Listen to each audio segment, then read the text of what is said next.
2 दिन पहले मध्य प्रदेश के जबलपुर से अंधमुख विद्यालय के 60 से 70 दृष्टि बाधित छात्रों को लेकर एक ऐसी खबर निकलकर सामने आई जिसने पूरे देश में हड़कंप मचा दिया है। और इस घटना पर अब देश भर से अलग अलग तरह की प्रतिक्रिया सामने आ रही है। दरअसल हुआ यह कि जबलपुर में एक बाईपास पर अंधमुख विद्यालय स्थित है, जो शासकीय विद्यालय है। यहां पर दृष्टिबाधित बच्चे पढ़ते हैं। 2 दिन पहले इस विद्यालय के 60 से 70 छात्रों को जबलपुर स्थित एक चर्च में बुलाया जाता है।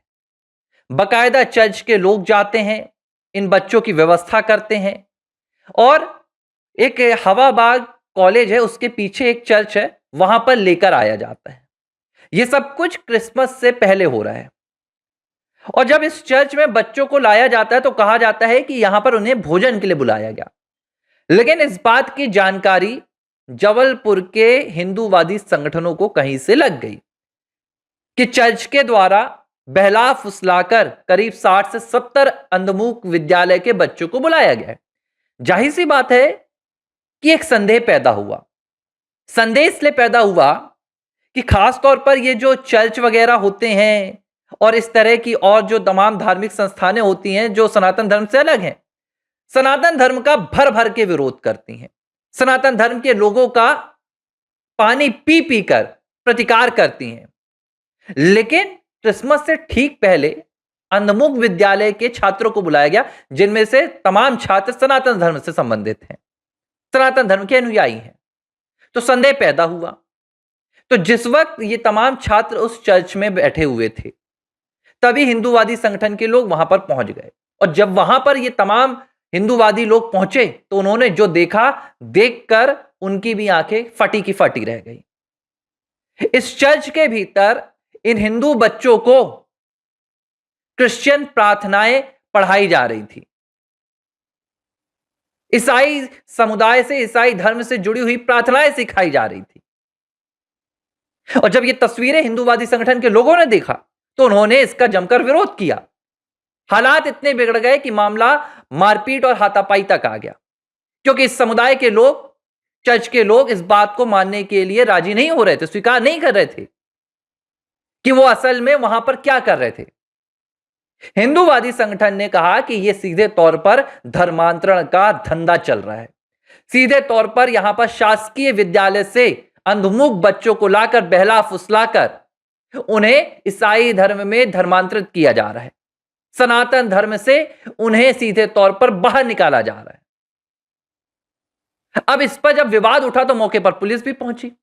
पुलिस ने दोनों पक्षों को शांत कराने की कोशिश की, दोनों पक्षों को। यानी कि एक तो धर्मांतरण जैसी साजिश निकल कर आ रही है और पुलिस दूसरे पक्ष को शांत करा रही है। अगला पक्ष जो मिशनरियों का पक्ष है वो हिंदू पक्ष पर हावी हो रहा है। ये हालात बन गए हैं और ये इस तरह की पुलिस की यहां पर पूरी कार्रवाई सामने आ रही है। अब चर्च की तरफ से क्या कहा गया? चर्च की तरफ से कहा गया कि भोजन से पहले एक परंपरा होती है और परंपरा के तहत हम ईसाई धर्म की प्रार्थनाएं करवा रहे थे। ये कौन सी परंपरा है जो उनके धर्म की नहीं है और आप उनसे जबरदस्ती करवा रहे हैं? क्या ये बच्चे ईसाइयों के बच्चे हैं? क्या ये बच्चे जीसस को मानते हैं जो आपकी ईसाई धर्म की प्रार्थना कर रहे हैं? आप क्या राम राम का नाम जपते हैं क्या भोजन से पहले? मैं बुलाता हूं जबलपुर के जितने पादरी हैं अपने घर में, मेरे साथ बैठ के हनुमान चालीसा का करेंगे क्या ये पाठ? कतई नहीं करेंगे। ये कह देंगे हमारा जीसस नहीं मानता, ये हमारा अल्लाह नहीं मानता ये। लेकिन हिंदू के अंधमुख विद्यालय से बुलाए गए बच्चों को ये अपने समुदाय की ईसाई धर्म की प्रार्थना करवा रहे हैं। ये है इनका धर्मांतरण का धंधा, ये है इनका धर्मांतरण का खेल। और इस तरह की तस्वीर सिर्फ एक नहीं आ रही है, इससे पहले भी जबलपुर से ऐसे कई मामले आए हैं। एक मामला एक स्कूल से आया था जिस पर मैंने एबीसी हिंदी पर बात की थी। इस स्कूल में एक बच्चे को इस तरह से मानसिक रूप से पूरी तरह से धर्मांतरित कर दिया गया है कि वो अपने घर में हिंदू देवी देवताओं की मूर्तियां तोड़ रहा है और कह रहा है जो मेरे फादर, मतलब कि कथित जो इनके क्रिश्चियनों में फादर होते हैं, वो जो कहेंगे मैं वही कहूंगा, नहीं तो मैं केरल भाग जाऊंगा। केरल जहां से मिशनरियों की पूरी गतिविधियां संचालित होती हैं। एक मामला निकल कर आया और पनागर तरफ से, जहां पर एक बंद कमरे में बाहर से ताला लगाकर अंदर ईसाई धर्म की प्रार्थनाएं गाई जा रही थी।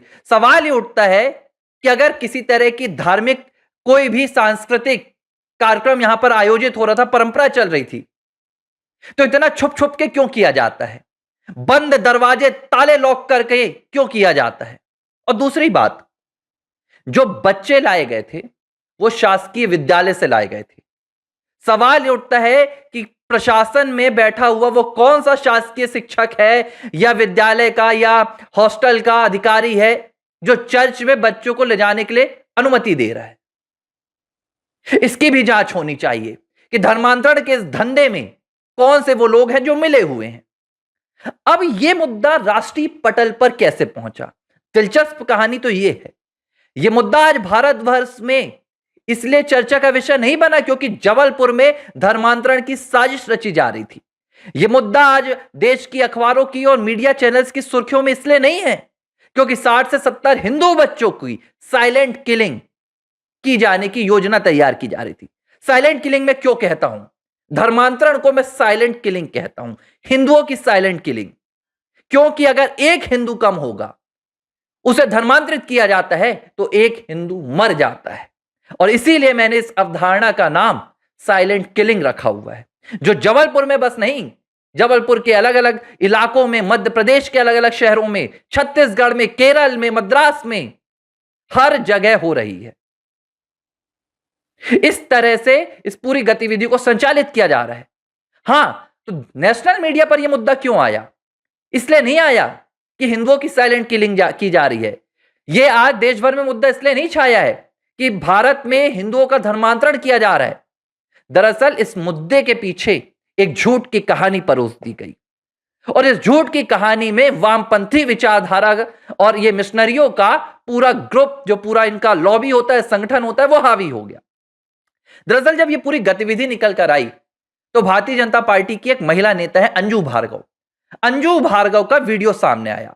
अंजू भार्गव आक्रोशित थी जब उन्होंने अपने आंखों के सामने ये तस्वीरें देखी कि 60 से 70 बच्चे लाकर बकायदा यहां पर धर्मांतरण जैसी साजिशों को अंजाम दिया जा रहा था, संदिग्ध गतिविधि पाई गई, तो उन्होंने वहां पर मौजूद उन महिलाओं पर सीधे तौर पर जुबानी प्रहार कर दिया, जो धर्मांतरण की गतिविधियों को संचालित करवाने में अपनी पूरी यहां पर सहभागिता निभा रही थी। इस दौरान उन्होंने कुछ ऐसे शब्दों का इस्तेमाल कर दिया जो उन्हें नहीं करने चाहिए थे। जाहिर सी बात है, आक्रोश में हम हाथ जोड़कर नहीं बैठेंगे। अब इस वीडियो को भारतवर्ष में वायरल किया जा रहा है। केसी वेणुगोपाल हैं, कांग्रेस के संगठन महासचिव, उन्होंने कहा कि क्रिसमस से पहले ईसाइयों को धमकियां दी जा रही हैं, ईसाइयों को डराया जा रहा है, और यह पूरा उन्होंने बताया कि राष्ट्रीय स्वयंसेवक संघ और भाजपा कर रही है।